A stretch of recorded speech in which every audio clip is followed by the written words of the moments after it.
है RF factor problem. तो वो प्रॉब्लम होती कैसे वो आज हम डिस्कस करेंगे, ठीक है, क्योंकि दोनों ही टाइप के क्वेश्चन आपको जेईई मेंस एग्जाम में पूछे जाते हैं, ठीक है। तो यहाँ पे हम उन दोनों कॉन्सेप्ट के ऊपर 3 क्वेश्चन सोल्व करेंगे, लेकिन ये होता क्या है पहले तो वो हमें सीखना पड़ेगा एल्गोरिदम। अच्छा स्टूडेंट, यहाँ पे बात करें greatest term in the expansion of x plus y whole raise to power n, या greatest term in the expansion of a plus b whole raise to power n, ठीक है। तो अभी आप सबको पता है, अगर मैं इसको एक्सपांड करूं क्योंकि इंडेक्स n दिया है, तो कितने टर्म आएंगे स्टूडेंट आपके पास, n प्लस 1, ठीक है।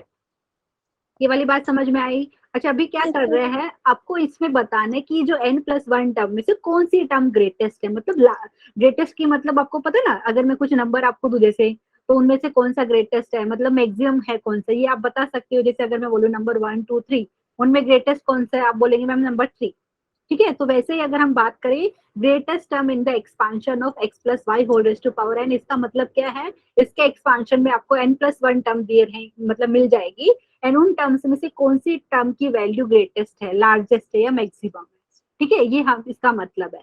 अच्छा स्टूडेंट, यहाँ पे ग्रेटेस्ट की जगह न्यूमेरिकली ग्रेटेस्ट टर्म भी लिख के आएगा, वो हम बात करेंगे। तो एल्गोरिदम कुछ ऐसा है यहाँ पे कि हम अगर बात करें कि कौन सी टर्म ग्रेटेस्ट है ये एक्सपांशन में, तो क्या करना रहेगा हमें, तो ये एल्गोरिदम मतलब रूल ये कैसे आए वो भी मैं आपको बताने वाली हूँ।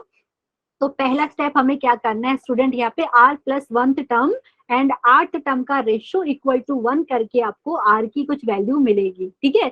r की वैल्यू सपोज मैं बोल रही हूँ कोई k आई, ठीक है। अगर ये जो k है अगर आपका इंटीजर है, तो वो वाले केस में आपको 2 लार्जेस्ट टर्म मिलेगी, मतलब 2 टर्म ग्रेटेस्ट मिलेगी, ठीक है। मतलब उनकी वैल्यू दोनों की इक्वल आएगी, टीके एंड टीके प्लस 1 की वैल्यू इक्वल आएगी, एंड दोनों आपकी ग्रेटेस्ट टर्म रहेगी, ठीक है। ये किसकी, अगर ये जो आपको आर की वैल्यू मिली है के, और वो के कोई इंटीजर है, तब वो वाले केस में 2 टर्म की वैल्यू ग्रेटेस्ट रहेगी। अगर के की जो वैल्यू आपको मिली है वो इंटीजर, यहाँ पे आर की वैल्यू जो के है वो अगर इंटीजर नहीं है, मतलब कुछ फ्रैक्शन में है, डेसिमल में है, तो वो वाले केस में आपको टी, यहाँ पे मैंने लिखा है स्टूडेंट ग्रेटेस्ट इंटीजर, ये जो नोटेशन है ना ये वाला, ये स्क्वायर ब्रैकेट, इसको कैसे रीड करते हैं स्टूडेंट, ग्रेटेस्ट इंटीजर फंक्शन का ये सिंबल है GIF। आप रिलेशनल फंक्शन चैप्टर में डिटेल में पढ़ेंगे इसको, ग्रेटेस्ट इंटीजर फंक्शन के बारे में। तो अगर मैंने यहाँ पे लिख दिया स्टूडेंट ऐसा ग्रेटेस्ट इंटीजर, इसका मतलब क्या है, इसका मतलब ये है कि जो अंदर आपने स्क्वायर ब्रैकेट के अंदर लिखे, जैसे एग्जांपल मैं लेती हूँ ताकि आपको समझ में आए। तो स्टूडेंट अगर सपोज आपके पास ऐसा है जैसे 2.2, तो इसको रीड कैसे करेंगे, इसका रीड ऐसे करेंगे ग्रेटेस्ट इंटीजर लेस देन और इक्वल टू 2.2। समझ में आया, मतलब ग्रेटेस्ट होना चाहिए इंटीजर्स में, इसका आंसर हमेशा इंटीजर आता है, ग्रेटेस्ट इंटीजर लेस देन या इक्वल टू 2.2, तो आपको इसका आंसर रहेगा 2, ठीक है। समझ में आया ये वाली बात। तो बेसिकली मैं क्या बोलना चाह रही हूँ यहाँ पे, अगर आपकी के की वैल्यू इंटीजर नहीं है, जैसे सपोज यहाँ पे आपको के की वैल्यू मिल गई 6.6, ऐसा कोई टर्म तो होता नहीं ना, अगर मैं बोलूँ 6.6 टर्म बताइए, ऐसा नहीं होता ना स्टूडेंट। तो क्या होता है, तो अगर के की वैल्यू आपको अगर डेसिमल में मिल गई, तो वो वाले केस में मैं बात कर रही हूँ यहाँ पे, तो आपका कौन सी वाली टर्म T7 यहाँ पे, ठीक है, इंटीजर वैल्यू आप लेंगे यहाँ पे, तो यहाँ पे आपको मिल जाएगा T7 is the largest term. तो यहाँ पे मैंने लिख के बताया T, फिर यहाँ पे नीचे क्या लिखा है, greatest integer value of K plus 1 is the largest term, ठीक है। समझ में आया कि नहीं ये वाली बात स्टूडेंट, क्योंकि इसका जो है ग्रेटेस्ट इंटीजर वैल्यू कितनी मिलेगी, 2.2 की 2 मिलेगी, एंड उसमें 1 ऐड करेंगे तो 3, ठीक है। अगर आपको K की वैल्यू मिली ऐसी 2.2,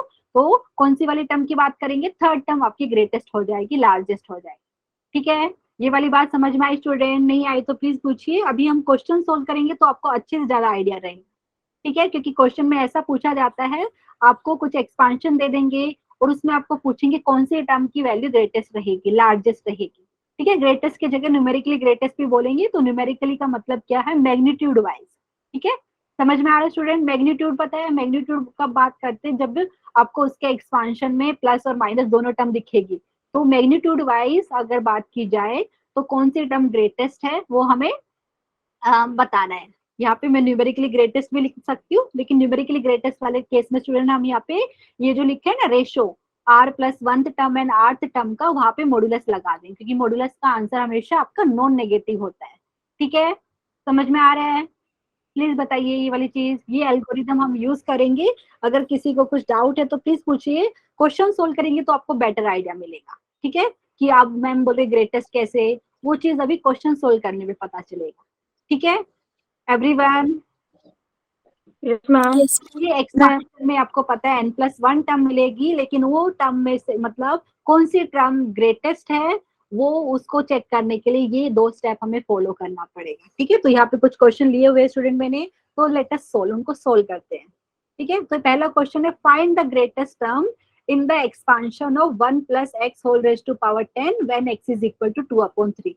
ठीक है, तो यहाँ पे स्टूडेंट, तो यहाँ पे क्योंकि ग्रेटेस्ट टर्म बात की और आपको पता है सब जगह प्लस साइन दिख रहा है, यहाँ पे 1+, माइनस होता तो न्यूमेरिकली ग्रेटेस्ट ही पूछते हो।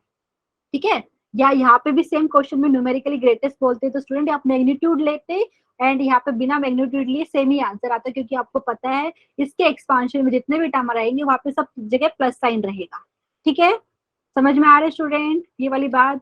किसी को डाउट है इसमें तो हम यहाँ पे एल्गोरिदम अप्लाई करते हैं। Thank you student. यहाँ पे तो अभी हम स्टार्ट करते हैं, तो क्या करना है, यहाँ पे न्यूमेरिकली ग्रेटेस्ट होता या ग्रेटेस्ट टर्म होता तो हमें क्या लेना रहता, r+1th term and rth term का रेशियो। अगर न्यूमेरिकली ग्रेटेस्ट बोलते तो आप यहाँ पे मैग्नीट्यूड लगा देते।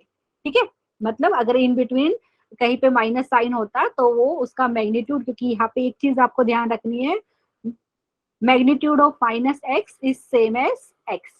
इसका मतलब क्या है, modulus of -x is same as x। इसका मतलब क्या स्टूडेंट, एक बार मैं बता देती हूँ आपको। जैसे ये आपके पास नंबर लाइन है स्टूडेंट, यहाँ पे कहीं पे 0 है एंड सपोज यहाँ पे -2 है एंड यहाँ पे आपके पास 2 है, तो अगर मैं लिखूँ यहाँ पे मोड ऑफ -2, ठीक है, इसका मतलब आपका क्या है, इसका मतलब अगर बात की जाए तो ज्योमेट्रिकली इसका मतलब ये है कि -2 का 0 से डिस्टेंस कितना है।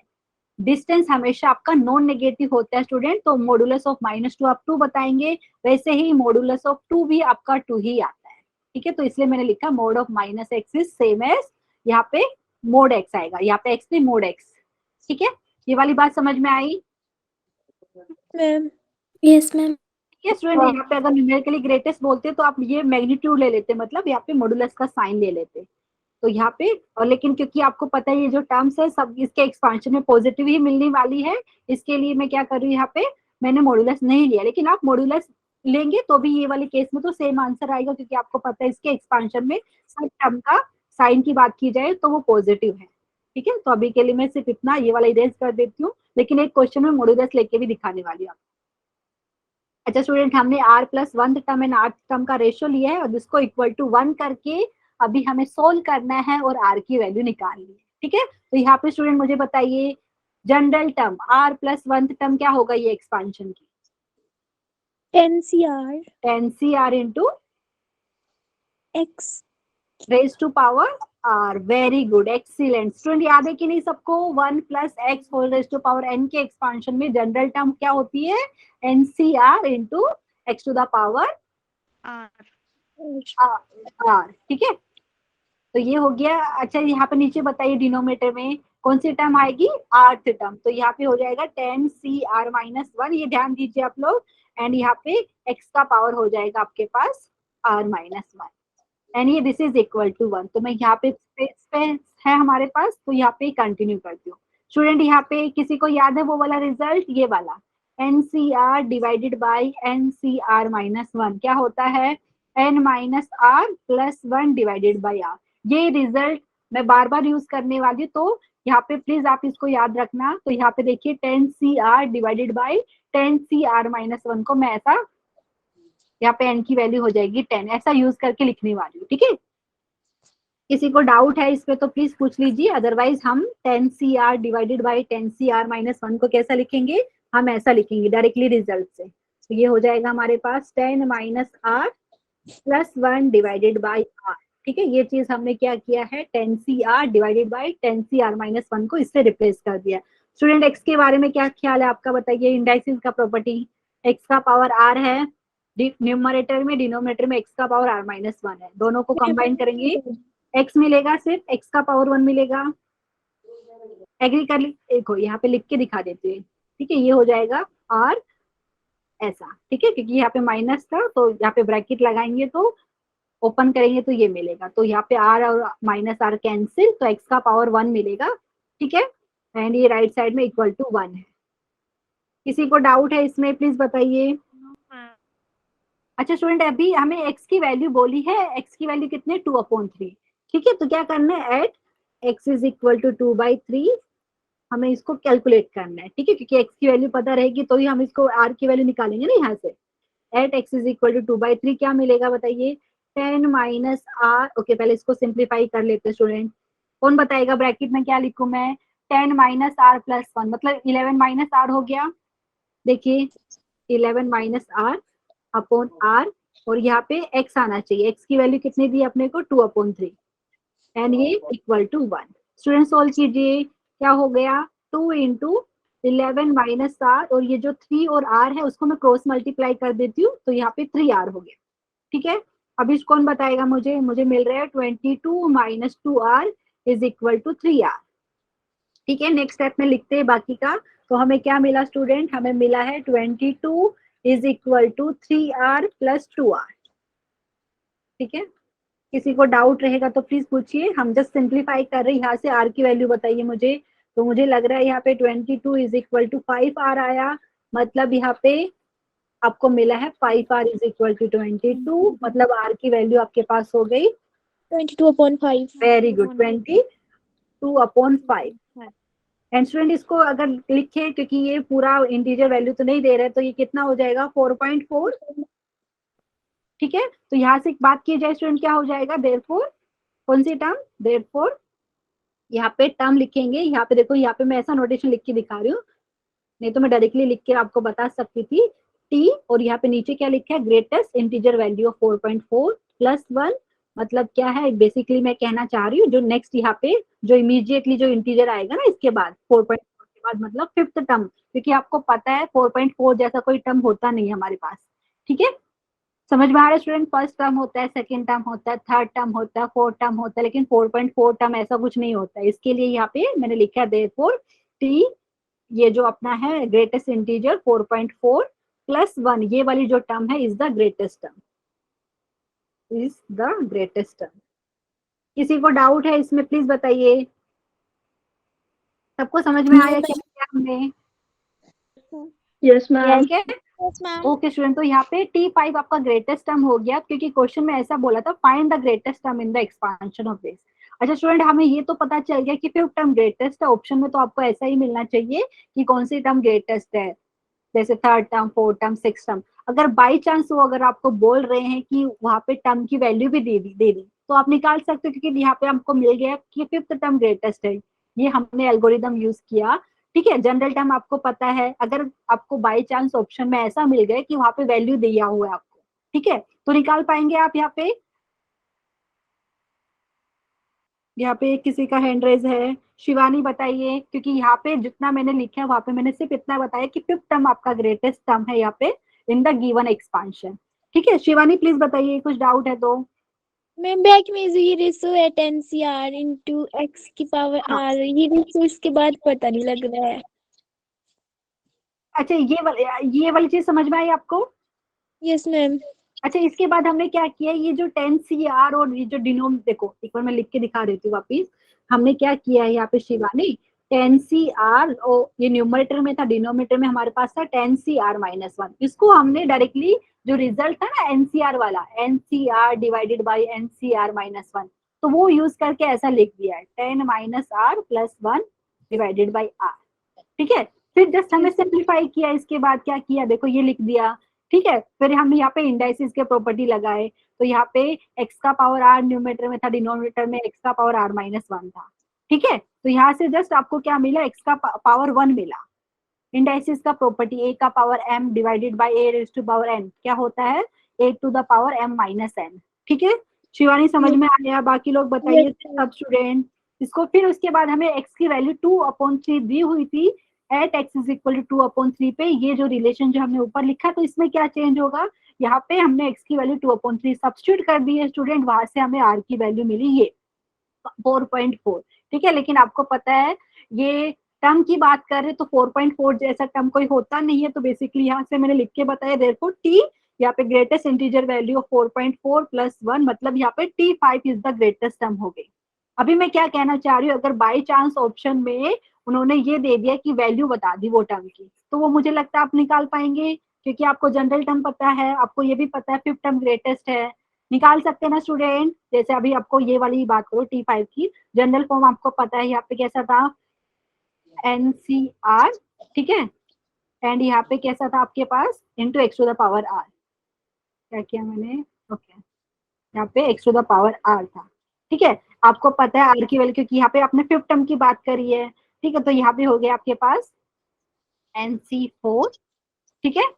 समझ में आ रहा है कि नहीं स्टूडेंट? और एक्स की वैल्यू आपको दी हुई है, यस मैम। एक्स की वैल्यू आपको दी हुई है, तो अगर आपको बाई चांस ऑप्शन में वो वैल्यू फाइंड करने के लिए बोले तो मुझे लगता है आप कर पाएंगे। अदरवाइज मैंने यहाँ पे सिर्फ आपको इतना बताया कि फिफ्थ टर्म आपका ग्रेटेस्ट टर्म रहेगा, मतलब जो फिफ्थ टर्म है उसकी वैल्यू सबसे बड़ी रहेगी जितने भी टर्म रहेंगे उसमें से, ठीक है। क्योंकि स्टूडेंट यहाँ पे वैल्यू की बात क्यों कर रहे हैं, क्योंकि यहाँ पे हमें बोला है कि find the greatest term in the expansion of this. आपको पता है इसके एक्सपांशन में 11 टर्म आने वाली है, ठीक है, और हमें एक्स की वैल्यू 2/3 दी हुई है स्टूडेंट। तो बेसिकली हमने एल्गोरिदम यूज करके ये पता किया है कि फिफ्थ टर्म जो हमारी आ रही है वो कौन सी होगी, ग्रेटेस्ट टर्म होगी, मतलब उसकी वैल्यू सबसे ज्यादा रहेगी, ठीक है। आई होप ये बात समझ में आई होगी सबको। किसी को डाउट है तो प्लीज पूछ लीजिए। No ma'am. ओके स्टूडेंट, तो यहाँ पे हमारा fifth term is the largest term या ग्रेटेस्ट टर्म हो गया, ठीक है। तो अभी नेक्स्ट क्वेश्चन की बात करते हैं। नेक्स्ट क्वेश्चन भी इसी टाइप का है आपके पास, कहा गया, ये रहा, ठीक है। तो सेम एल्गोरिदम यूज करना, क्योंकि यहाँ पे भी प्लस साइन है स्टूडेंट यहाँ पे, तो यहाँ पे ग्रेटेस्ट टर्म हो या numerically greatest term, same answer आपको मिलेगा, ठीक है। समझ में आया? यहाँ पे न्यूमेरिकली ग्रेटेस्ट भी बोला होता तो भी आप मैग्नीट्यूड लेते तो सेम आंसर आता है यहाँ पे, लेकिन जब यहाँ पे कहीं पे माइनस साइन होता तो स्टूडेंट वो वाले केस में न्यूमेरिकली ग्रेटेस्ट स्पेशली वो स्पेसिफाई करेंगे, ठीक है, क्योंकि आपको पता है कुछ टर्म का साइन वहां पे नेगेटिव मिलेगा। और न्यूमेरिकली ग्रेटेस्ट की बात की जाए, न्यूमेरिकली ग्रेटेस्ट टर्म की, तो वो वाले केस में वो मैग्नीट्यूड वाइज बात कर रहे हैं, ठीक है। तो यहाँ पे ये क्वेश्चन को हम सेम जैसे अभी किया एल्गोरिदम से वैसा करेंगे। तो स्टूडेंट यहाँ पे क्या है स्टेप हमारा? पहला स्टेप है r plus 1th term and rth term का रेशियो को इक्वल टू 1 करके आपको r की वैल्यू निकालनी है। कौन मुझे बताएगा इसका जनरल टर्म? यहाँ पे स्टूडेंट 9CR। एक सेकेंड, 9CR इंटू 2 का पावर कितना हो जाएगा स्टूडेंट? 9 माइनस r, देख लीजिए एक बार सब लोग ध्यान दीजिए, यहाँ पे 3x का पावर कितना हो जाएगा r, ठीक है। एंड यहाँ पे हमारे पास हो जाएगा 9CR माइनस 1 इंटू यहाँ पे 2 का पावर आपके पास हो जाएगा 9 माइनस r माइन, ब्रैकेट के अंदर लिखती हूँ ताकि किसी को दिक्कत ना हो। एंड यहाँ की बात की जाए स्टूडेंट कितना मिलेगा?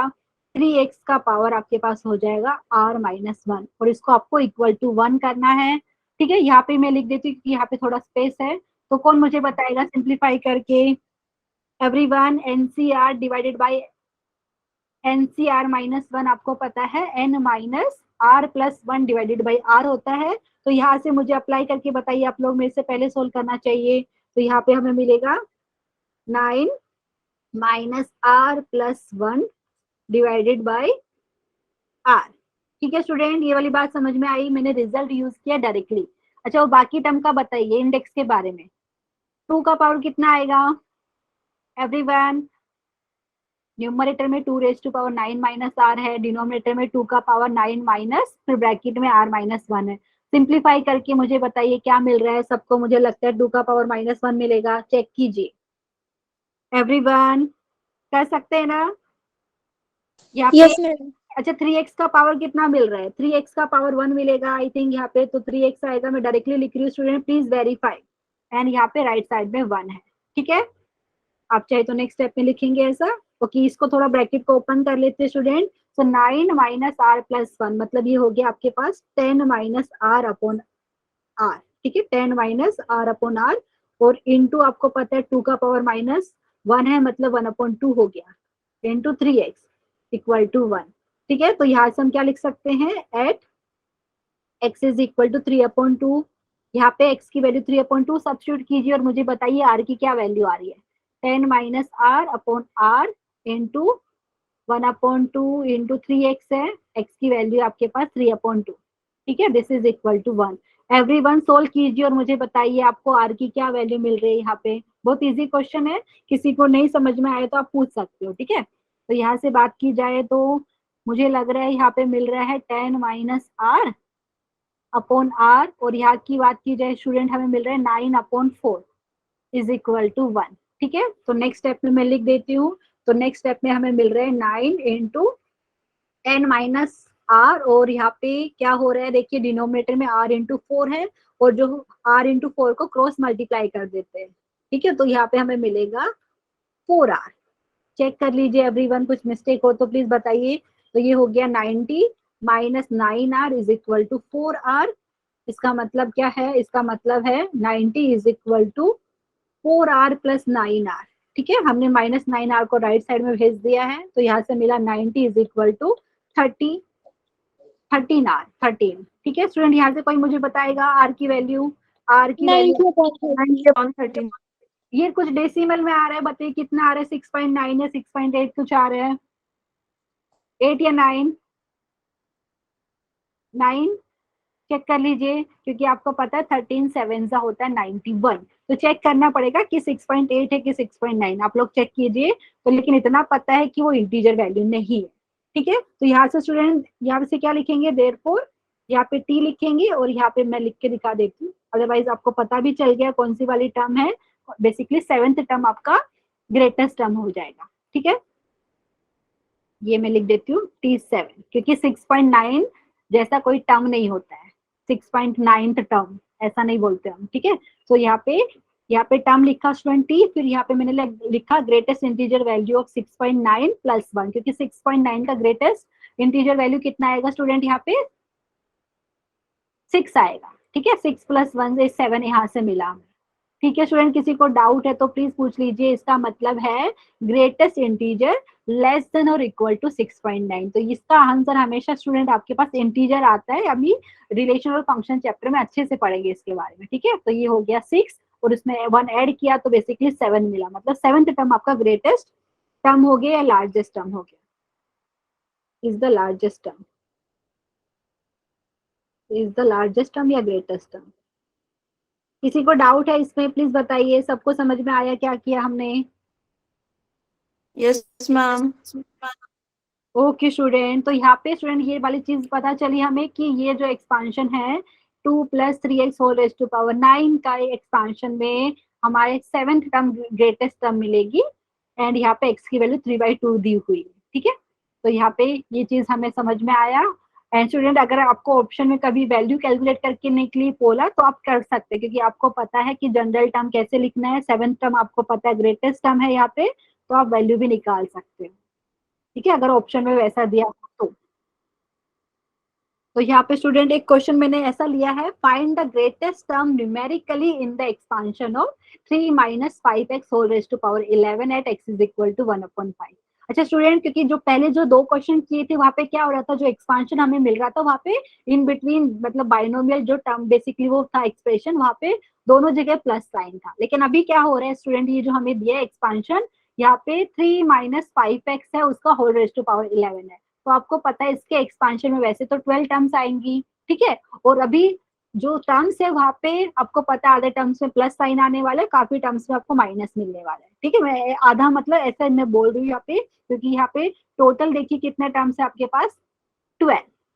ठीक है, ये वाले एक्सपांशन में 12 टर्म्स मिलेगी, तो आपको पता है उसके एक्सपांशन में बेसिकली कुछ टर्म का आपका साइन प्लस आने वाला है, कुछ का माइनस। ठीक है, लेकिन ये बात कर रहे न्यूमेरिकली ग्रेटेस्ट टर्म की बात कर रहे, मतलब हमें साइन नहीं देखना है कि प्लस है कि माइनस है, हमें सिर्फ मैग्नीट्यूड देखना है कि कौन सी टर्म का मैग्नीट्यूड वाइज ग्रेटेस्ट टर्म है। ठीक है स्टूडेंट, तो ये वाले केस में मैं मॉड्यूलस लेने वाली हूँ ताकि आपको अच्छे से समझ में आए। ठीक है, प्लीज बताइए समझ में आ रहा है, जब भी numerically Yes, greatest ma'am. Term की बात की जाए तो मैग्नीट्यूड ले लीजिए। ठीक है, क्योंकि यहाँ पे आपको पता है कुछ टर्म में माइनस साइन भी दिखेगा, तो यहाँ पे अगर बात की जाए इसका एल्गोरिदम में भी आप मेंशन कर सकते थे, न्यूमेरिकली ग्रेटेस्ट की बात की जाए तो मैग्नीट्यूड। ठीक है, तो यहाँ पे मैं क्या लेती हूँ, r + 1th term and rth term का ये जो हम रेशियो लेते हैं इसको मैंने मैग्नीट्यूड में डाल दिया है, and this is equal to 1। ठीक है, ताकि आपको यहाँ पे कहीं पे माइनस साइन भी दिख जाए स्टूडेंट, तो वो माइनस साइन मैग्नीट्यूड के साथ एब्जॉर्ब हो जाएगा। ठीक है, ये क्योंकि यहाँ पे मॉडुलस है, so modulus of r + 1th term divided by rth term, ये मॉडुलस भी बोल सकते हो या आप मैग्नीट्यूड भी बोल सकते हो। ठीक है स्टूडेंट, यहाँ पे बताइए कौन मुझे बताएगा? General term r plus 1th term, इसके एक्सपांशन में 11 CR, देखिए यहाँ पे 3 का पावर कितना हो जाएगा? 11 माइनस r, फिर हो जाएगा माइनस 5x का पावर r। ठीक है, एवरीवन चेक कीजिए, कुछ मिस्टेक हो तो बताइए।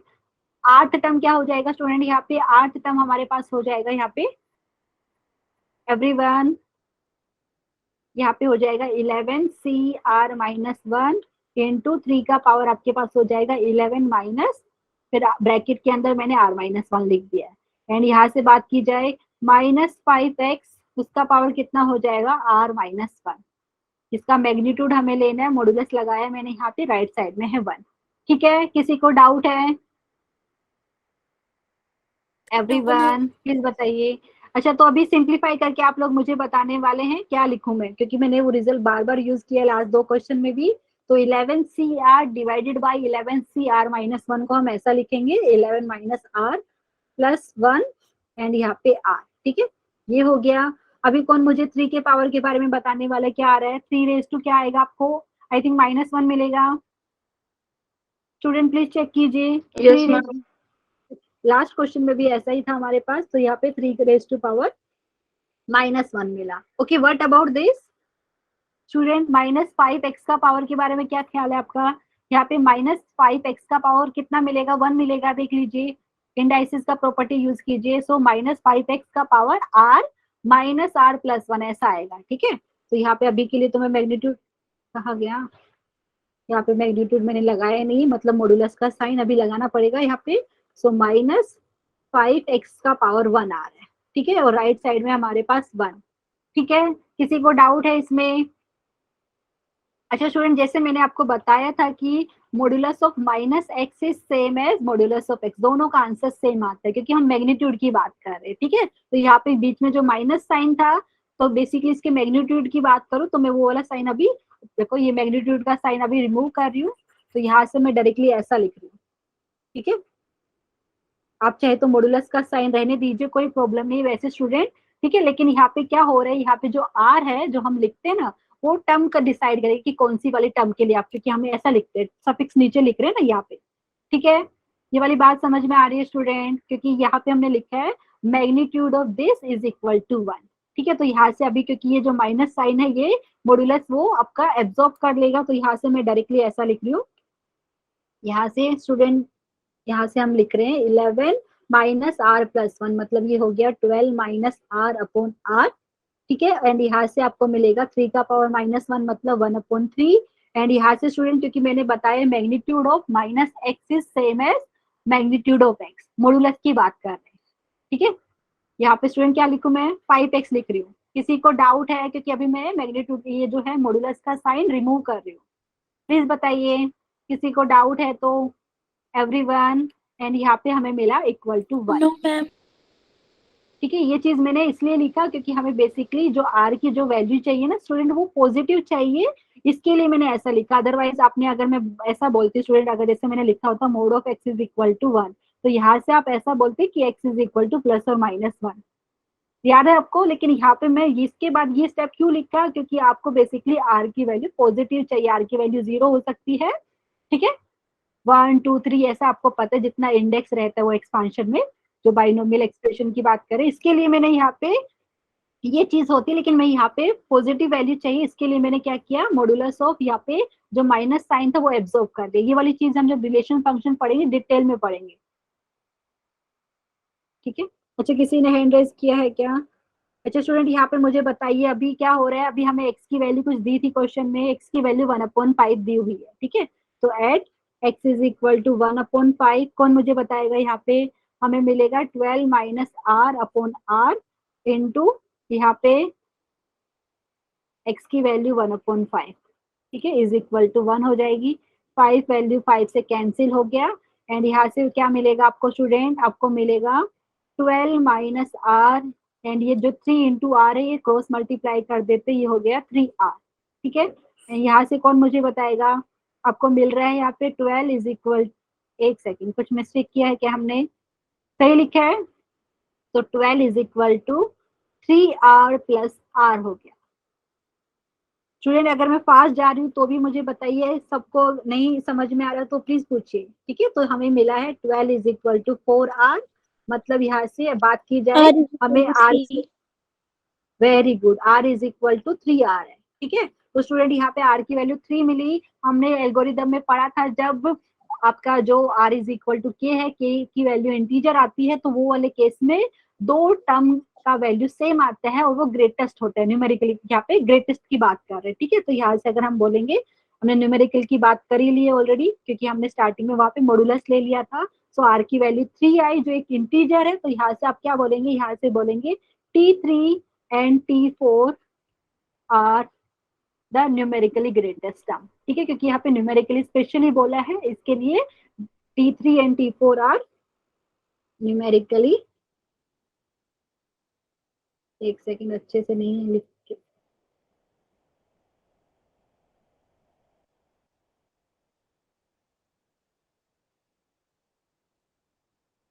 Numerically greatest terms. किसी को डाउट है स्टूडेंट, प्लीज पूछ लीजिए। पक्का समझ में आया? जब आपको यहाँ पे आर की वैल्यू, यहाँ पे जो इंटीजर मिली यहाँ पे, तो वो वाले केस में आपको पता चलेगा कि जो है आपके पास दो टर्म ऐसी रहेंगी जिसकी वैल्यू सेम रहेगी और वो दोनों टर्म्स आपकी ग्रेटेस्ट टर्म रहेगी, ठीक है। ये वाली बात समझ में आई? एंड यहाँ पे न्यूमेरिकली लिखा है, इसका मतलब है मैग्नीट्यूड वाइज, ठीक है, मैग्नीट्यूड वाइज, मैम क्योंकि फोर्थ यहाँ टर्म कैसे होगी? क्या ये थर्ड एंड फोर्थ टर्म कैसे आए, ये वाली बात आप पूछ रहे हैं? मैम थर्ड तो है पर फोर्थ? अच्छा, ये फोर्थ कैसे? स्टूडेंट यहाँ पे बेसिकली ना, ये जो कॉन्सेप्ट ये आया है ना, ये वाला हमने लास्ट टाइम मिडिल टर्म का कॉन्सेप्ट सीखा था, याद है? Yes ma'am. तो वो वाले केस में याद है जब हमने बताया था कि देखो, एक बार मैं बता देती हूँ, वो आपको नेक्स्ट स्लाइड में मैं दिखाने वाली थी। बेसिकली आया कहाँ से, देखो एक यहाँ पे मैं एक लिख के दिखा देती हूँ। जैसे अगर मैंने बोला x plus y whole raise to power n है, अगर मैंने आपको बोला कि n इवन है स्टूडेंट, जैसे n की वैल्यू मैंने दे दी आपको 4 दे दिया, इवन की बात करी, ठीक है, तो आपको पता है इसके एक्सपांशन में कितनी टर्म मिलेगी आपको? 5. 5। तो वो वाले केस में आप एक मिडिल टर्म बताते थे, याद है? Yes ma'am. हाँ, तो वो वाले केस में मिडिल जो टर्म का बेसिकली जो कोएफिशिएंट होते हैं ना, बाइनोमियल कोएफिशिएंट, ठीक है। तो यहाँ पे मैं बाइनोमियल कोएफिशिएंट आपको दिखाने वाली हूँ नेक्स्ट स्लाइड में, कि बाइनोमियल कोएफिशिएंट में क्या रिलेशन है, कि अगर बाइनोमियल कोएफिशिएंट को आप अरेंज करते हो ऐसा, NC0 NC1 NC2, देखिए यहाँ पे मैंने कर लिया, यहाँ पे R की वैल्यू जो क्या है, यहाँ पे N की वैल्यू आपने 2 ली है। एक सेकंड, मैंने क्या लिखा है, NC0 NC1 NC2 ऐसा लिखा है। एंड स्टूडेंट यहाँ पे और चाहे तो और लिख सकते हैं यहाँ पे, या एक एन की वैल्यू लेके देखती हूँ ताकि आपको अच्छे से समझ में आए। एक सेकंड, ये इन जनरल मैंने लिखा है स्टूडेंट, यहाँ पे सपोज मैं ये एन की वैल्यू 2 ले लेती हूँ जैसे, तो आपको क्या क्या बाइनोमियल कोएफिशिएंट मिलेंगे, 2C0 2C1 2C2, ठीक है। तो स्टूडेंट इनमें से इसकी वैल्यू लार्जेस्ट रहेगी, समझ में आ रहा है? मतलब यहाँ पे मिडिल वाला। अभी मैं क्या करती हूँ, यहाँ पे एन की वैल्यू आपका 3 लेके दिखा देती हूँ। यहाँ पे देखो, एन की वैल्यू 3 ले लेंगे तो बाइनोमियल कोएफिशिएंट क्या क्या मिलेंगे आपको, 3C0 3C1 3C2 3C3, ठीक है स्टूडेंट। ये वाली बात समझ में आई? तो ये वाले केस में क्या होगा, इन दोनों की वैल्यू सेम आती है और ये दोनों वैल्यू ग्रेटेस्ट है। प्लीज बताइए कुछ समझ में आ रहा है? तो ये वाले केस में जब यहाँ पे जो एल्गोरिदम हमने यूज किया बेसिकली इसी के ऊपर बेस्ड है ये। तो यहाँ पे आपको क्या समझ में आना चाहिए, जब आपने r plus one term and rth term का रेशियो लिया है, वहां से आपने सिंप्लीफाई करके आर की वैल्यू अगर आपको इंटीजर वैल्यू मिल रही है, तो वो वाले केस में दो टर्म की वैल्यू सेम मिलेगी और दोनों टर्म आपका न्यूमेरिकली ग्रेटेस्ट टर्म रहेगा, ठीक है। समझ में आ रहा है? यहाँ पे मैं आपको दिखा देती हूँ स्टूडेंट, यहाँ पे अगर ये चीज समझ में नहीं आई होगी, लेकिन दो टर्म भी होते, जैसे हमने मिडिल टर्म के कॉन्सेप्ट में भी देखा था कि दो मिडिल टर्म होते हैं, ठीक है। वैसे ही दो टर्म का वैल्यू सेम हो सकता है एंड वो दोनों टर्म ग्रेटेस्ट टर्म भी होगी। यहाँ पे ये वाले केस में यहाँ पे T3 and T4 are numerically greatest term. Please बताइए किसी को डाउट है? अगर अगर न्यूमेरिकली नहीं लिखा होता स्टूडेंट तो वो वाले केस में देखिए, क्योंकि यहाँ पे आपको पता है बीच में माइनस साइन था, तो आपको पता है प्लस माइनस ऑल्टरनेटली आपको मिलने वाले टर्म्स में, ठीक है। लेकिन यहाँ पे न्यूमेरिकली ग्रेटेस्ट की बात कर रहे हैं, इसके लिए आपको बेसिकली आपको सिर्फ मैग्नीट्यूड देखना है। एवरीवन प्लीज बताइए कुछ समझ में आया कि नहीं? यस मैम आ गया। ओके, तो अभी मैं आपको दिखा देती हूँ कि ये कैसे बना वो वाला, उसके लिए मैंने यहाँ पे आपको स्लाइड में दिखाया हुआ स्टूडेंट। तो बहुत सारे स्टूडेंट को डाउट भी आता है कि मैम दो दो टर्म का ग्रेटेस्ट वैल्यू कैसे आया, ठीक है। तो यहाँ पे बेसिकली यहाँ पे ये जो कॉन्सेप्ट मैं आपको दिखाने का ट्राई किया है, अगर आपके पास बाइनोमियल कोएफिशिएंट ऐसा है NC0 NC1 up to NCN, तो इनमें जो मिडिल जो बाइनोमियल कोएफिशिएंट रहेगा ना स्टूडेंट, उसकी वैल्यू ग्रेटेस्ट होती है, ठीक है। जो मिडिल बाइनोमियल कोएफिशिएंट है उसकी वैल्यू ग्रेटेस्ट होती है। जो पास्कल ट्रायंगल का कॉन्सेप्ट हमने सीखा था, ठीक है, तो वो वाले केस में हमें पता था कि जो बाइनोमियल कोएफिशिएंट की वैल्यू कैसे मिली थी, क्योंकि वो एक पैटर्न फॉलो करते हैं, ठीक है, जिसको हम पास्कल ट्रायंगल बोल रहे थे। यहाँ पे देखो, जैसे यहाँ पे मैंने n की वैल्यू 4 ली है, तो 4C0 4C1 4C2 4C3 4C4, तो ये आपको क्या मिल रहा है स्टूडेंट, बाइनोमियल कोएफिशिएंट, ठीक है। तो इनमें से मिडिल वाला कौन सा है, ये वाला, देखो मैं रेड पेन से दिखाती हूँ, ये वाला। तो इसकी वैल्यू मैक्सिमम है या ग्रेटेस्ट है, ठीक है। किसी को डाउट है इसमें, प्लीज पूछिए। No ma'am. अच्छा स्टूडेंट, ये वाले केस में क्या हो रहा है, अगर मैंने n की वैल्यू ले ली 5, तो आपको पता है यही बाइनोमियल कोएफिशिएंट मिलने वाला है, 5C0 5C1 5C2 5C3 5C4 5C5। तो ये वाले केस में दो की वैल्यू सेम है एंड दोनों आपका ग्रेटेस्ट है। देखो ये वाला और इसकी, आपको पता है NCR is equal to NCN-R, तो यहाँ पे दो आपको ग्रेटेस्ट टर्म मिल रही है, ठीक है, मतलब दोनों की वैल्यू सेम है एंड वो ग्रेटेस्ट है। किसी को डाउट है तो आप चाहे तो चेक कर लीजिए, 5C0 की वैल्यू कितनी होती है स्टूडेंट 1, 5C5 की वैल्यू 1, 5C1 की वैल्यू कितनी होती है 5, ठीक है, 5C4 की वैल्यू भी 4, यहाँ पे कितनी हो जाएगी 5, और इन दोनों की वैल्यू की बात की जाए वो दोनों आपकी सेम हो जाएगी, तो यहाँ पे कितना हो जाएगा 5 × 4 एंड यहाँ पे 10 आ जाएगा, तो ये दोनों की वैल्यू 10 है एंड दोनों ग्रेटेस्ट है बाकी बाइनोमियल कोएफिशिएंट के कंपैरिजन में, ठीक है। किसी को डाउट है तो स्टूडेंट ये चीज मैंने स्पेशली लिखा है क्योंकि आपको समझ में आना चाहिए, जो हमने कॉन्सेप्ट जो एल्गोरिदम लिया है वो इसी के ऊपर है, ठीक है। तो ये वाला मैं इरेज कर देती हूँ जो रेड पेन से दिखाया है। किसी को डाउट है तो स्टूडेंट प्लीज पूछिए, अदरवाइज फिर हम आज का एक और टॉपिक बाकी है वो आज हम कंप्लीट कर पाएंगे, क्योंकि अभी हमारे पास 20 मिनट है कम से कम, तो उसमें वो हो जाएगा।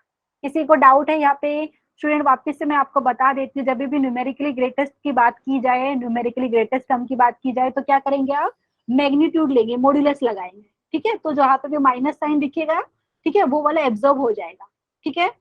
समझ में आ रहा है, क्योंकि यहाँ पे आपको पता था, यहाँ पे जिस एक्सपेंशन की बात कर रहे हैं वहां पे आपको प्लस और माइनस दोनों ही साइन मिलने वाले थे टर्म्स में, ठीक है। तो यहाँ पे न्यूमेरिकली ग्रेटेस्ट की पूछ रहे क्योंकि मैग्नीट्यूड वाइज की बात कर रहे हैं, ठीक है। अगर पिछले वाले जो क्वेश्चन हमने दो किए थे उसमें अगर वो बोलते तो हमारा आंसर सेम ही आने वाला था, क्योंकि यहाँ पे जितने भी टर्म है सब में पॉजिटिव साइन ही आपको दिखता है, टर्म्स जो आप लिखते, ठीक है।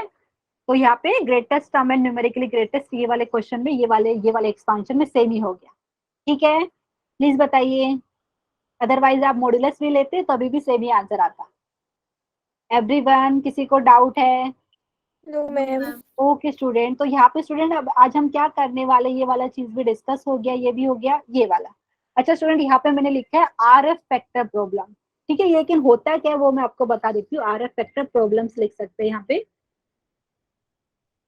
अच्छा स्टूडेंट, यहाँ इसका मतलब क्या है, इसका मतलब क्या है, आपको जो क्वेश्चन जो मिलेंगे वो ऐसा फॉर्म में मिलेगा, मतलब √a + b whole raise to power n, मतलब आपको जो एक्सपांशन मिलेगी ना, जैसे एग्जांपल दो, जैसे √2 + 3 whole raise to power n दे दिया, ठीक है। तो हम क्या बोल रहे हैं, जो ऐसा फॉर्म है उसको हमने r बोल दिया, ठीक है। एंड यहाँ पे जो स्टूडेंट मैंने f लिखा है ना, ये वाला जो स्मॉल f है, इसका मतलब है फ्रैक्शनल पार्ट, जो ये जो एक्सपांशन है ना, आप इसको सोल्व करेंगे तो बेसिकली आपको जो आंसर मिलेगा, आंसर जो मिलेगा एक उसका इंटीजर पार्ट, जैसे सपोज इसको आपने सिंप्लीफाई किया, आपका आंसर आया 3.7 फॉर एग्जाम्पल, ठीक है। तो यहाँ पे क्या हो गया, 3 इंटीजर पार्ट हो गया या इंटीग्रल पार्ट बोलेंगे, एंड 0.7 क्या हो गया आपका फ्रैक्शनल पार्ट। ये वाली बात समझ में आई स्टूडेंट? तो ये जो आर मैंने लिख के बताया है, ये क्या है, आर लिया है √a + b whole raise to power n को मैंने यहाँ पे आर बोल दिया है, और ये जो बेसिकली है ये क्या आता है आपको, इंटीजर पार्ट प्लस सम फ्रैक्शनल पार्ट, तो ये I stand for integral part, F for fractional part, ठीक है स्टूडेंट। फ्रैक्शनल पार्ट की वैल्यू हमेशा 1 से छोटी होती है, आर फ्रैक्शनल पार्ट की वैल्यू 0 हो सकती है बट 1 से छोटी रहेगी। जैसे यहाँ पे मैंने लिखा, अगर मैं बोलूँ ये वाली चीज, जैसे आर की वैल्यू आपका 3.2 मिला, तो यहाँ से बेसिकली आप ऐसा लिखेंगे 3 + 0.2, ठीक है। ये आपका इंटीग्रल पार्ट हो गया, इंटीजर वैल्यू, ये आपका फ्रैक्शनल पार्ट, किसी को डाउट है स्टूडेंट प्लीज बताइए, नहीं समझ में आ रहा है तो प्लीज यहाँ पे मैं क्या बताना चाह रही हूँ, यहाँ पे बाइनोमियल थ्योरम ही यूज करना है स्टूडेंट, लेकिन किस टाइप के प्रॉब्लम में, ऐसे प्रॉब्लम में जब आपको ये वाली फॉर्म दिखे root a plus b whole raise to power n, जैसे एग्जाम्पल भी मैंने दिया था। दूसरा एग्जाम्पल ले लेती हूँ, जैसे √3 दे दिया पहली टर्म, फिर मैंने लिख दिया +4 उसका पावर 10, ठीक है। तो वो वाले मतलब केस में या उस टाइप के क्वेश्चन में हम जो एक्सपांशन है उसको आर बोल दिया, ठीक है। और जो एक्सपांशन का जो वैल्यू आएगा उसको इंटीग्रल पार्ट मतलब इंटीजर पार्ट जो आएगा उसको हम यहाँ पे आई बोल रहे हैं, फ्रैक्शनल पार्ट को एफ से दिखा रहे हैं, ठीक है। ये चीज आपको नोटिस करना है। और एफ की जो वैल्यू होती है वो 0 और 1 के बीच में आती है, मतलब 1 से छोटी रहेगी, 0 हो सकती है, ठीक है। डोंट वरी, अभी क्वेश्चन सोल्व करेंगे तो आपको अच्छे से आइडिया रहेगा स्टूडेंट। तो यहाँ पे आप बोलेंगे मैम ऐसा क्यों कर रहे, क्यों, क्योंकि एग्जाम में ऐसा क्वेश्चन पूछा जाता है, ऐसा कुछ फॉर्म दिया रहेगा और फिर बताएंगे कि इसका इंटीग्रल पार्ट कैसा है, फ्रैक्शनल पार्ट के बारे में बताइए। तो इसके लिए हमने आपको ऐसा करके लिखा है कि आर को हमने आई प्लस एफ बोला है। तो यहाँ पे in this section we will discuss the problem involving r is equal to √a plus b whole raise to power n, और इसको हमने क्या बोला है, आई प्लस एफ भी बोला है, क्योंकि इसको सिंप्लीफाई करके जो आंसर आएगा उसमें जो इंटीजर रहेगा वो integral part and fractional value को एफ से डिनोट किया है, ठीक है स्टूडेंट। डोंट वरी, अभी क्वेश्चन सोल्व करेंगे, एल्गोरिदम एक बार देख लेते हैं कि कैसे करते हैं यहाँ पे। तो यहाँ पे इस टाइप के क्वेश्चन में क्या करते हैं, जो ऑलरेडी गिवन है एक्सपांशन उसको हम आर मान लेते हैं, ठीक है। और उसको सिंप्लीफाई करके जो आंसर आता है student, I for integral part, F for fractional part. तो यहाँ पे उसकी इस टाइप के क्वेश्चन में हमें क्या करना है, इस टाइप के क्वेश्चन में हमें आर तो ऑलरेडी पता है, जो गिवन रहेगा उसको आर बोलेंगे। उसके बाद हमें क्या करना है स्टूडेंट, हमें जी एक डिफाइन कर लेंगे by replacing plus sign by minus sign. मतलब क्या है, अगर आपका आर ऐसा है √a plus b whole raise to power n, तो जी आपका हो जाएगा √a minus b whole raise to power n, ठीक है। ये वाली बात समझ में आई, मतलब यहाँ पे प्लस साइन को माइनस से रिप्लेस करके आपको जी डिफाइन करना है। एक चीज नोटिस करना है स्टूडेंट, जो जी की वैल्यू है वो 0 और 1 के बीच में ही आनी चाहिए। 0 is less than g less than 1, ठीक है। तो आप जो डिफाइन कर रहे हो ना, एक बार देख भी लेना कि आपने जो डिफाइन किया वो सही किया है कि नहीं, ठीक है। जी हम कैसे मिलेगा, आर से ही मिलेगा, लेकिन वहां पे प्लस साइन को माइनस साइन से रिप्लेस करके। तो जी की वैल्यू जो है बेसिकली 0 और 1 के बीच में लाई करेगी। एंड उसके बाद क्या करना है स्टूडेंट, उसके बाद आपको जो ओरिजिनली आर दिया है और यहाँ पे जी को आपको चेक करना है कि हम ऐड करें कि सब्ट्रैक्ट करें। क्यों करना है, बेसिकली क्योंकि हमें इंटीजर वैल्यू चाहिए। तो आइदर ऐड और subtract g from r so that resulting value is an integer. मतलब हमें देखना है, जो जैसे अगर मैं एग्जांपल दूं, जैसे यहाँ पे स्टूडेंट एग्जांपल यहाँ पे लिखना चाह रही हूँ मैं, जैसे √3 √2 प्लस 3 उसका पावर सपोज मैंने दे दिया 5, ठीक है। तो अभी ये मैंने इसको आर बोल दिया जी, ठीक है। एंड जी क्या हो जाएगा ये वाले केस में,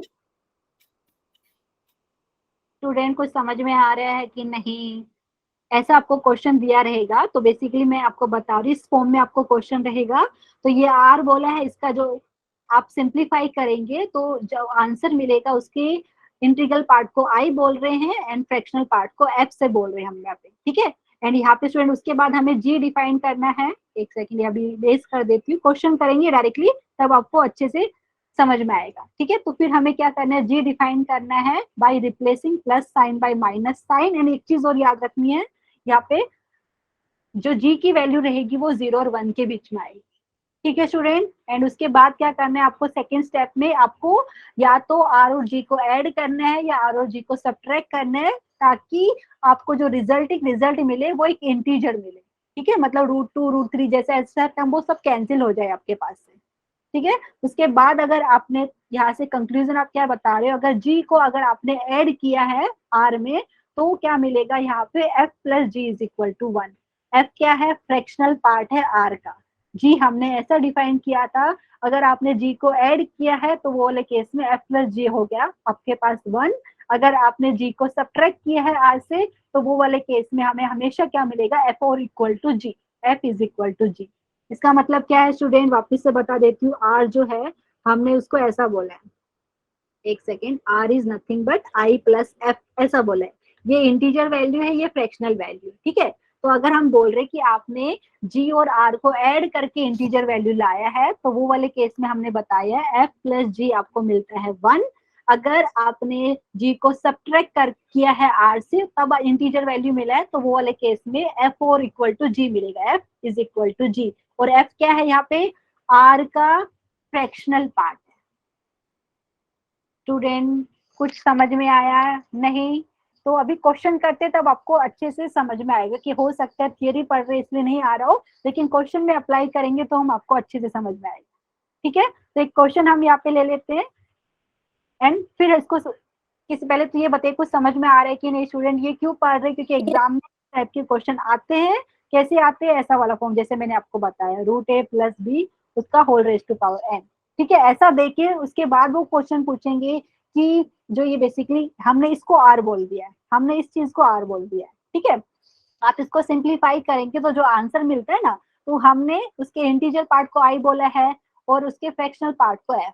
ठीक है, ताकि आपको इजिली समझ में आ जाए, इसलिए हमने ये खुद यूज किया आई और एफ वाला। ठीक है, आर भी हमने अपनी मर्जी से बनाया है यहाँ पे, नहीं तो आप सिर्फ इतना याद रखते हैं इस टाइप के फॉर्म में root a plus b whole raise to power n.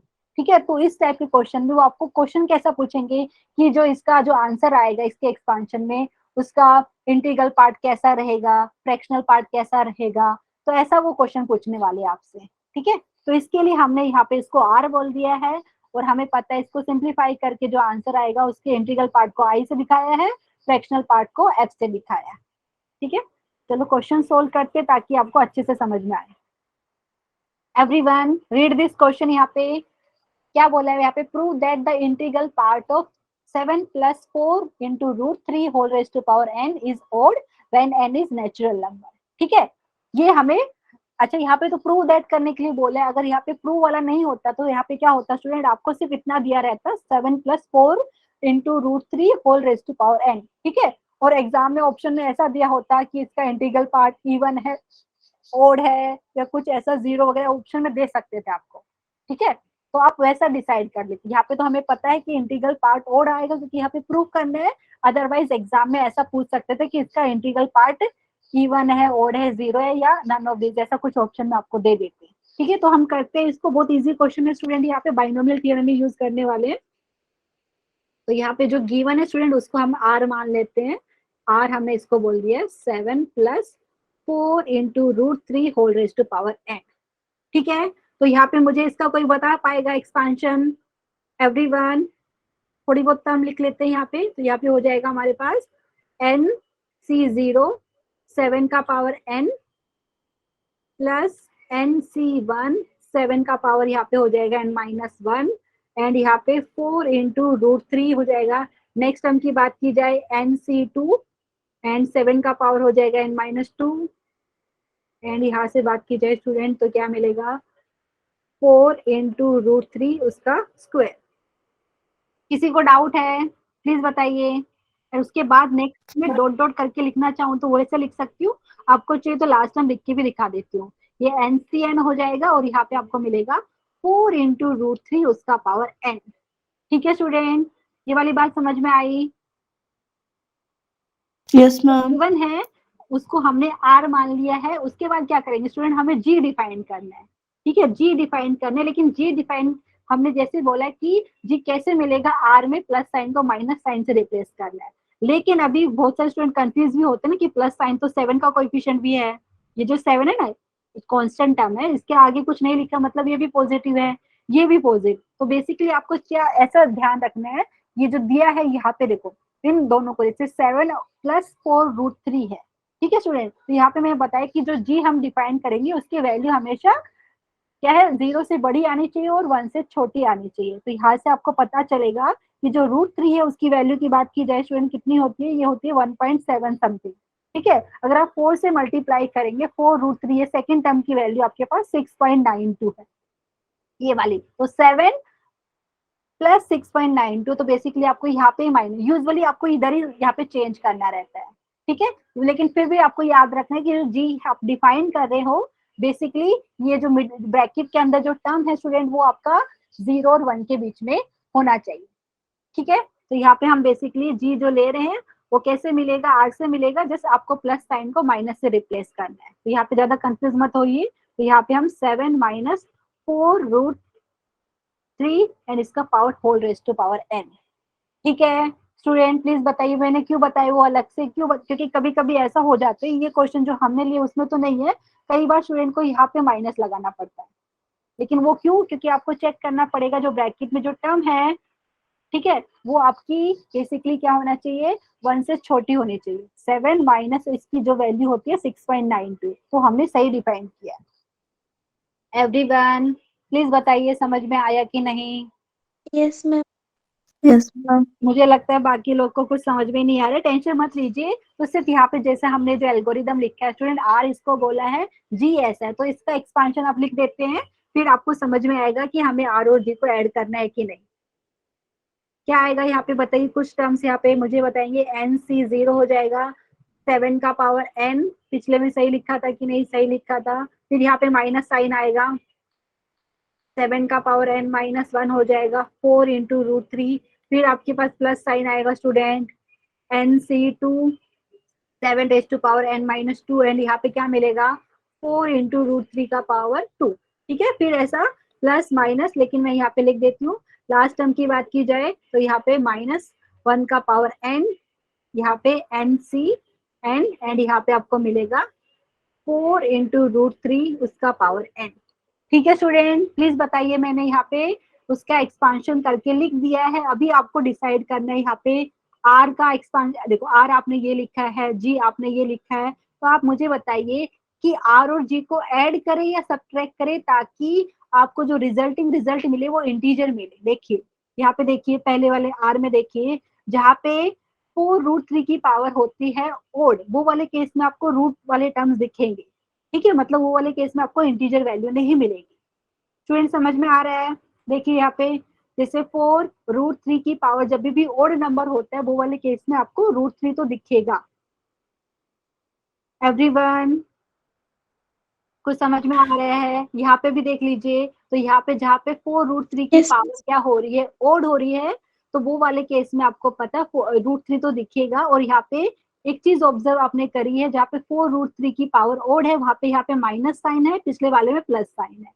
तो अगर हम दोनों को ऐड करें आर और जी को, तो आपको पता है ये वाली टर्म कैंसिल हो जाएगी, एंड बेसिकली आर प्लस जी हमें क्या मिलेगा, एक इंटीजर वैल्यू मिलेगा। ठीक है, एग्री करेंगे कि नहीं, किसी को डाउट है तो प्लीज पूछ लीजिए यहाँ पे। ठीक है, तो यहाँ से मैं क्या बोल रही हूँ, यहाँ पे हमको ऐड करना पड़ेगा, तो यहाँ पे मैं लिख देती हूँ आर प्लस जी, हमारा इंटीजर आने वाला है, वो क्या मिलेगा वो मैं दिखा देती हूँ। तो मिलेगा 2 times n c 0, 7 raise to power n, फिर आपको मिलेगा plus n c 2, 7 raise to power n minus 2, and यहाँ पे मिलेगा 4 इंटू रूट 3 इसका power 2 plus dot dot dot, पूरा नहीं लिखने वाले। ठीक है स्टूडेंट, क्योंकि यहाँ पे अगर इवन पावर है तो आपको पता है रूट 3 मल्टीप्लाई बाय रूट 3 करेंगे तो वो इंटीजर वैल्यू देगा। ठीक है, किसी को डाउट है इसमें?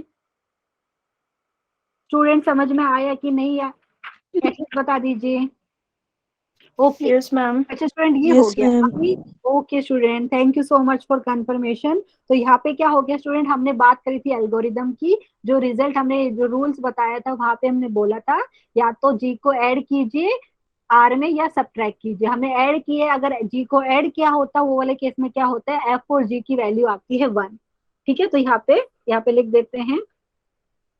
तो यहाँ से इसका मतलब क्या हो गया, f plus ji is equal to 1। लेकिन आप पूछेंगे मैम एफ क्या है, एफ है फ्रैक्शनल पार्ट ऑफ किसका, आर का। ठीक है, तो हमने लिखा है f plus ji is equal to 1, and यहाँ पे आपने लिखा है r plus ji is equal to this. अच्छा ये वाला स्टेप में बाद में लिखते स्टूडेंट, एक काम करते हैं, पहले इसको थोड़ा और अच्छे से सिंप्लीफाई करते हैं। तो यहाँ से आप ऐसा लिख सकते हो, r plus ji is equal to 2 times some k, क्योंकि ये पूरा इंटीजर वैल्यू आपको देगा, तो हम बोलते हैं के इज इंटीजर। किसी को डाउट है इसमें? ठीक है, क्योंकि ये पूरा चीज मैंने लिखा है ब्रैकेट के अंदर, इसको मैंने के से रिप्लेस कर दिया। एवरीवन समझ में आया कि नहीं? स्टूडेंट समझ में आया कि नहीं? क्योंकि मैं बोल रही हूँ कि हमने आर प्लस जी को ऐड किया तो इंटीजर वैल्यू मिलेगा, मतलब यहाँ पे मैंने के लिख दिया है, r plus ji is equal to 2 के, वेर के इज इंटीजर। और अभी हमने क्या लिखा था, तो एंड हमने लिखा था एफ प्लस जी का एडिशन 1 आएगा, क्योंकि as per the algorithm. And student यहाँ पे आपको पता है आर इज नथिंग बट, यहाँ पे लिखेंगे नेक्स्ट स्टेप में लिखेंगे आर कुछ नहीं, बेसिकली आई प्लस एफ है, where i is the integral part, f is the fractional part. And यहाँ से आपने क्या लिखा है, r plus ji is equal to 2k, ठीक है, यहाँ पे g था is equal to 2k, and अभी नीचे हमने क्या लिखा है, f plus ji is equal to 1 लिखा है। तो स्टूडेंट यहाँ से मुझे बताइए, अगर आप ऑब्जर्व करेंगे, मैं अगर सिर्फ i की बात करूँ, i क्या है, इंटीग्रल पार्ट है किसका, r का, ठीक है, इंटीग्रल पार्ट है। तो यहाँ से स्टूडेंट आप इसको सब्ट्रैक्ट करेंगे सेकेंड इक्वेशन को फर्स्ट से, तो क्या मिलेगा, एवरीवन ध्यान दीजिए क्योंकि हमें इसी के ऊपर कमेंट करनी है, आई की वैल्यू के ऊपर कमेंट करनी है। तो ये हो जाएगा आपके पास 2k माइनस 1, एवरीवन के आपने इंटीजर लिया है, 2k क्या हो गया आपका इवन इंटीजर। अगर 2k में से अगर आप 1 सब्ट्रैक्ट करेंगे तो क्या मिलेगा, ये ओड मिला। एवरीवन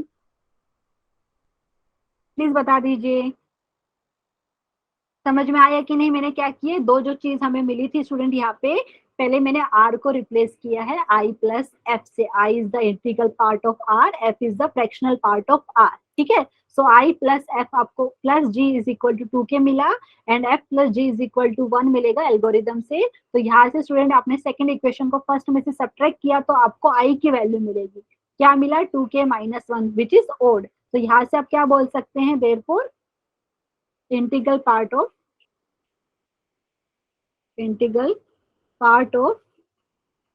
ठीक है, किसका था, यहाँ पे हमें क्वेश्चन में क्या दिया था, इंटीग्रल पार्ट ऑफ, यहाँ पे दिया था 7 minus 4 root 3 whole raise to power n, या आप ये बेसिकली r भी बोला था हमने इसको। So integral part of this is an odd,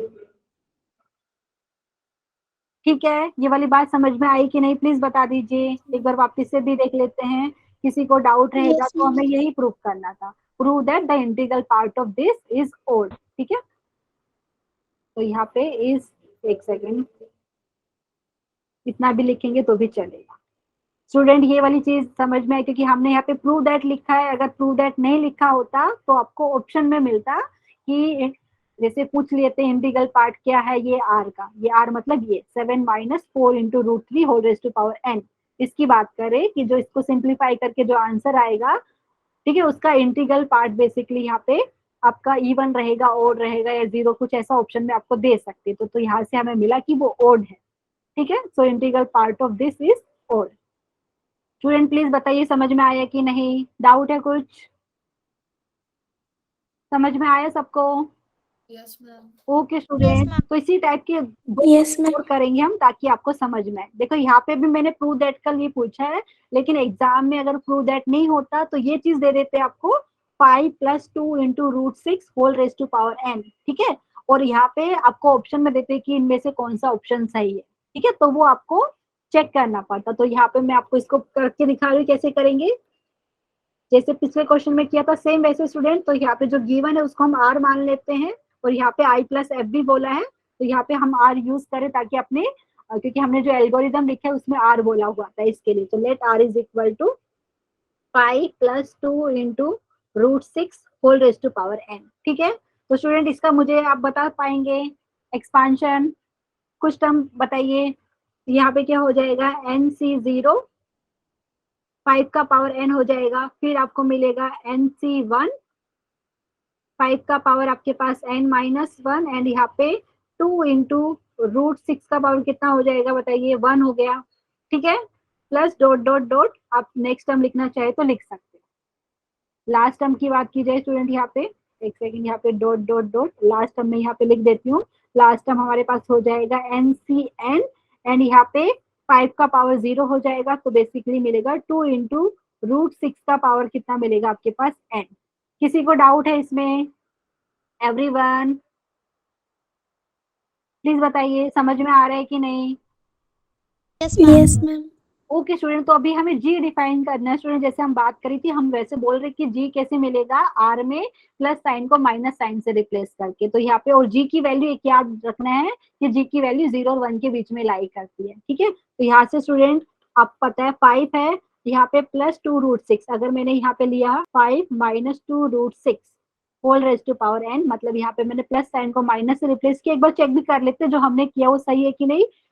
root 6 की वैल्यू की बात की जाए स्टूडेंट, रूट 6 की वैल्यू होती है यहाँ पे 2.449, ठीक है, आपको क्वेश्चन में दिया रहेगा बेसिकली। तो ये आप 5 माइनस ये करेंगे तो डेफिनेटली ये आपका 1 से छोटा है, ठीक है। तो हमने जैसे डिफाइन किया जी एकदम सही डिफाइन किया है। अभी इसको आप क्या करेंगे, आप इसको इसका एक्सपांशन लिखेंगे। तो एक्सपांशन क्या हो जाएगा, यहाँ पे हमारे पास मिलेगा NC0 5 का पावर हमारे पास हो जाएगा n। नेक्स्ट टर्म में क्योंकि माइनस दिया है यहाँ पे तो माइनस साइन आने वाला है, तो ये हमारे पास हो जाएगा NC1 5 का पावर n माइनस 1 एंड यहाँ पे 2 इंटू √6 इसका पावर हो जाएगा 1। ठीक है स्टूडेंट, ऐसा प्लस माइनस करके लास्ट टर्म में लिख देती हूँ। आपके पास लास्ट टर्म मिलेगी यहाँ पे -1 का power n into NCn and यहाँ पे आपको मिलेगा 2 इंटू √6 इसका पावर n। किसी को डाउट है इसमें प्लीज पूछ लीजिए। स्टूडेंट लिख सकते हैं ना ये वाली टर्म। अभी आपको ऑब्जर्व करना है कि आप r और g को ऐड करेंगे या सब्ट्रैक्ट करेंगे, ताकि जो रिजल्टिंग जो मतलब जो आपको जो रिजल्ट मिले ना स्टूडेंट, वो आपको इंटीजर वैल्यू दे। आप देखिए यहाँ पे क्या हो रहा है, r में बेसिकली बात कर रहे हैं, तो यहाँ पे जब 2 इंटू √6 का पावर ओड रहता है तो वो वाले केस में आपको पता है इंटीजर वैल्यू नहीं मिल रही है। और यहाँ पे ऑब्जर्व करेंगे जी में, जहाँ पे 2 इंटू √6 की पावर ओड है वहां पे आपको माइनस साइन दिख रहा है, दिख रहा है कि नहीं प्लीज बताइए। तो अगर हम इन दोनों को ऐड करें स्टूडेंट, तो आपको जो मिलेगा वो आपको इंटीजर वैल्यू मिलेगा। ठीक है, एग्री है कि नहीं? वो आपको ऑब्जर्व करना पड़ेगा कि ऐड करें कि सब्ट्रैक्ट करें। एवरीवन बताइए, ऐड करूं कि सब्ट्रैक्ट करूं? स्टूडेंट कुछ तो बोलिए, अगर आप है तो यहाँ पे चैट सेक्शन में बता सकते हैं। अच्छा, लास्ट में स्टूडेंट ने आंसर भी दिया था, वेरी गुड इशिता, दीपिका, ऋषिता, जब आपने लास्ट जब हम कर रहे थे डिस्कशन न्यूमेरिकली ग्रेटेस्ट टर्म का। ठीक है, मैं तो ऐड करता हूँ। Okay student, thank you so much जिसने रिप्लाई किया। बाकी लोग तो बोल ही नहीं रहे, मुझे पता ही नहीं चल रहा है कि क्या हो रहा है क्लास में। ठीक है, तो यहाँ पे r प्लस जी मतलब हम एडिशन कर लेते हैं उनका, ताकि आपको जो रिजल्ट मिले वो इंटीजर वैल्यू दे। ठीक है, r प्लस जी बताइए स्टूडेंट क्या होगा। यहाँ पे मैं 2 इंटू कुछ टर्म लिख देती हूँ, यहाँ पे NC0 यहाँ पे हो जाएगा 5 का पावर n।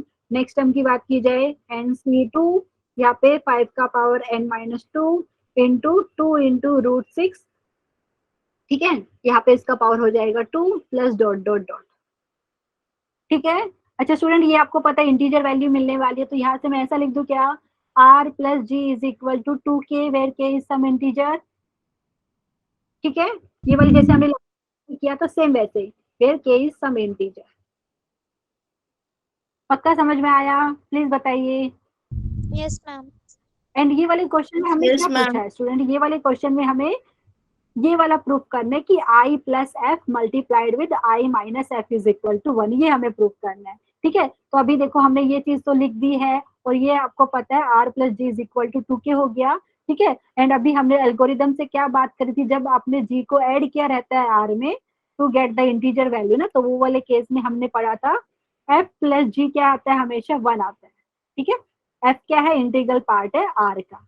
ठीक है, तो ये हमें पता चला f plus ji is equal to 1 हो गया। जो ऊपर चीज लिखी है स्टूडेंट उसको हम कैसा लिखेंगे एक बार देख लेते हैं। ठीक है, जो ऊपर लिखा है हम उसको कैसा लिखेंगे, एक सेकेंड। आर को हम ऐसा, क्योंकि क्वेश्चन में भी ऑलरेडी दिया है और हमने इसको लिखा है आई प्लस एफ। ठीक है, आर को हमने रिप्लेस कर दिया है i plus f. I is the integral part, f is the fractional part. ठीक है स्टूडेंट, किसी को डाउट है तो प्लीज पूछिए। यहाँ पे समझ में आया कि नहीं everyone? Yes ma'am. Yes, ma'am. और यस दूसरा मैम आ गया। Thank you student, thank you शीता reply करने के लिए। गरिमा, तो यहाँ पे हमने एक और चीज लिखी है स्टूडेंट, एफ प्लस जी कितना है आपके पास, 1 है। ठीक है, देखो यहाँ पे हमने लिखा है ना, देखिए एफ प्लस जी कितना है, 1 लिख सकते हैं ना स्टूडेंट। ये वाली चीज सबको समझ में आया होगा। तो यहाँ पे एंड यहाँ पे एफ प्लस जी हमारे पास 1 है, तो इसका मतलब क्या हो गया, कोई मुझे बताइए। ऐसा हो जाएगा क्या, मैं एफ प्लस जी को 1 से रिप्लेस कर देती हूँ तो क्या मिलेगा, i plus 1 is equal to 2k। लिख सकती हूँ कि नहीं, या कुछ और बताइए, कुछ मिस्टेक है तो यहाँ पे सही लिखा है ना हमने?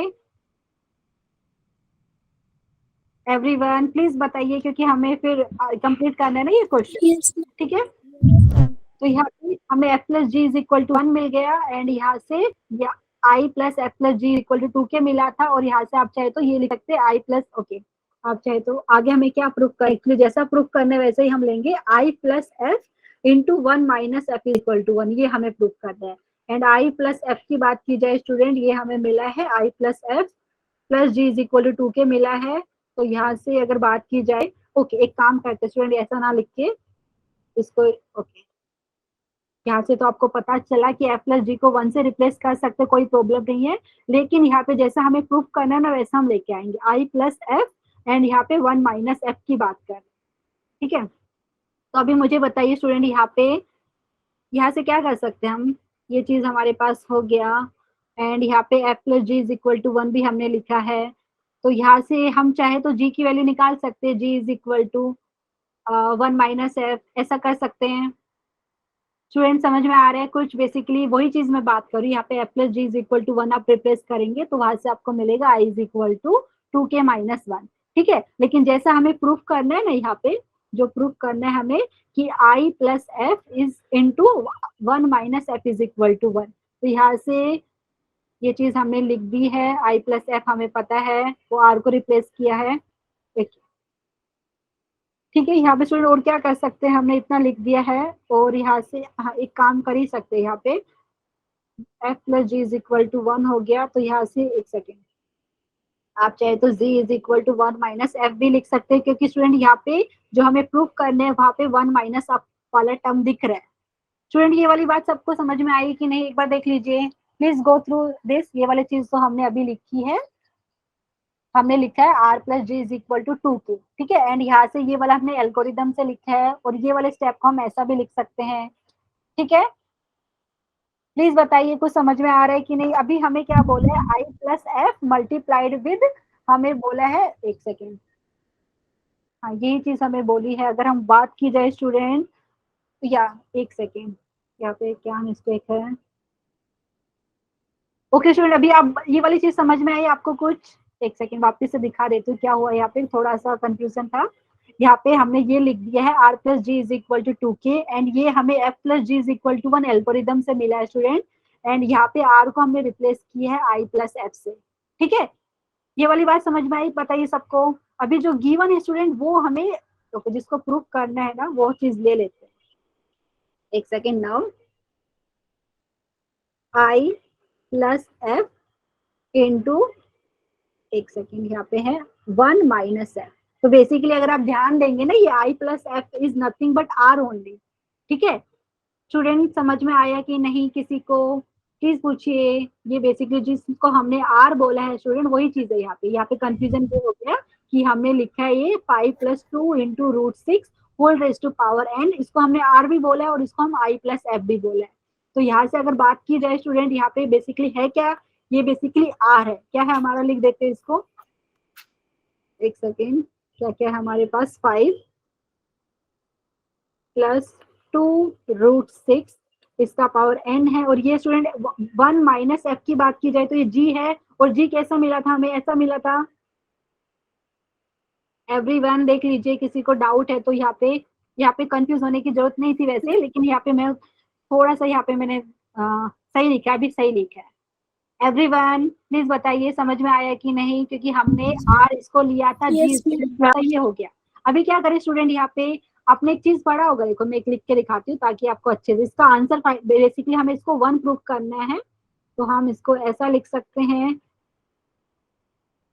ठीक है। एंड इसका whole raise to power N, ऐसा लिख सकती हो कि नहीं एवरीवन, क्योंकि दो ब्रैकेट का दोनों का, इसका भी पावर एन है इसका भी पावर एन है, और अभी आपको पता है ऐसा a plus B into A minus B होता है क्या है student, A square minus B square, ठीक है। तो यहाँ से हम लिख सकते हैं कि नेक्स्ट स्टेप पे, यहाँ पे जगह नहीं, एक पेज ऐड करना पड़ेगा, तो बेसिकली हमें मिलेगा यहाँ पे 5 का स्क्वायर माइनस 2 इंटू, एक सेकेंड, हाँ 5 का स्क्वायर माइनस 2 इंटू रूट 6 का स्क्वायर यहाँ पे, एंड इसका whole raise to power N दिया टोटल का। प्लीज बताइए क्या आ रहा है एवरीवन, ये हो गया हमारे पास 25, एंड आपको पता है 2 का स्क्वायर हो जाएगा 4 एंड रूट 6 का स्क्वायर हो जाएगा 6, तो ये कितना आएगा आपके पास, ठीक है स्टूडेंट प्लीज बताइए समझ में आया कि नहीं। 25 में से अगर 24 सब्ट्रैक्ट करेंगे कितना आएगा 1, तो 1 का पावर n की बात करेंगे तो कितना आएगा 1, तो हमें जो प्रूफ करना था वो प्रूफ हो गया हमारे पास i प्लस एफ। इसमें थोड़ा सा कंफ्यूज नहीं होना चाहिए, देखो यहाँ पे i प्लस एफ हमने उसको r नाम दे दिया है ताकि हम लोग उसको इजिली सिंप्लीफाई कर पाए, तो यहाँ पे r इंटू जी की बात कर रहे थे बेसिकली, ठीक है। ये हमें कितना मिल गया है 1, हैंड्स प्रूव्ड, ऐसा बोल सकते हैं। किसी को डाउट है इसमें प्लीज बताइए। No ma'am. No ma'am. Student, तो यहाँ पे स्टूडेंट एक क्वेश्चन उसी टाइप का मैंने लिया, यहाँ पे लिया है बेसिकली। तो यहाँ पे आर इसको लिया है 6 into root 6 plus 14 whole raise to power 2n+1, और एफ यहाँ पे फ्रैक्शनल पार्ट है और आई आपको पता है इंटीग्रल पार्ट है। तो यहाँ पे स्टूडेंट यहाँ पे क्वेश्चन में क्या बोला है, आर को एफ से मल्टीप्लाई करके क्या मिलेगा वो चीज यहाँ पे पूछा है उन्होंने। तो एक बार आप ट्राई करना, नहीं आएगा तो नेक्स्ट लेक्चर में हम कंटिन्यू कर, अभी के लिए मैं होमवर्क में लिखी हूँ, लेकिन नहीं आएगा तो नेक्स्ट लेक्चर में हम डिस्कस करेंगे, ठीक है, क्योंकि ऑलरेडी यहाँ पे 15 मिनट्स हो गया है। तो आप कैसे करेंगे, आर तो ऑलरेडी गिवन है स्टूडेंट, ठीक है, तो वैसे आप क्या जी डिफाइन करेंगे, ठीक है, और यहाँ से आपको कुछ तो यहाँ पे मिलेगा। फिर आप क्या करेंगे, जैसे हमने लास्ट के 2 क्वेश्चन में किया, सेम टू सेम वही करेंगे कि ऐड करना है कि सब्ट्रैक्ट। हो सकता है ये वाले क्वेश्चन में सब्ट्रैक्ट करना पड़े, ठीक है, अगर सब्ट्रैक्ट करना पड़ेगा तो वो वाले केस में आपको क्या मिल जाएगा, एफ इज इक्वल टू जी मिल जाएगा, ठीक है, समझ में आया। तो अगर आपने सब्ट्रैक्ट करना पड़ा है तो एफ की वैल्यू हो गई जी, बेसिकली फिर आपको जस्ट मल्टीप्लाई करना रहेगा 6 इंटू रूट 6 प्लस 14 उसका पावर 2n+1, तो मल्टीप्लाई करना रहेगा 6 इंटू रूट 6 माइनस 14 उसका पावर 2n+1। तो सिर्फ जैसे अभी हमने किया वैसे ही आ जाएगा आपका आंसर। समझ में आ रहा है स्टूडेंट, प्लीज ट्राई करना, नहीं आएगा तो नेक्स्ट लेक्चर में कंटिन्यू करते हैं। This is for homework, algorithm मैं आपको दिया है, एक बार ट्राई करना है, सिर्फ याद रखना है अगर यहाँ पे अगर आपने सब्ट्रैक्ट किया है जी को आर में से ताकि आपको इंटीजर वैल्यू मिले, तो वो वाले केस में एफ की वैल्यू हो जाएगी जी, ठीक है। जस्ट एक बार ट्राई कीजिए, नहीं आएगा तो नेक्स्ट लेक्चर में हम कंटिन्यू करेंगे। तो अभी के लिए सिर्फ इतना, thank you so much student. यहाँ पे तो मैं यहाँ पे स्क्रीन शेयरिंग बंद कर रही हूँ, किसी को कुछ डाउट रहेगा तो प्लीज पूछिए। एक सेकेंड।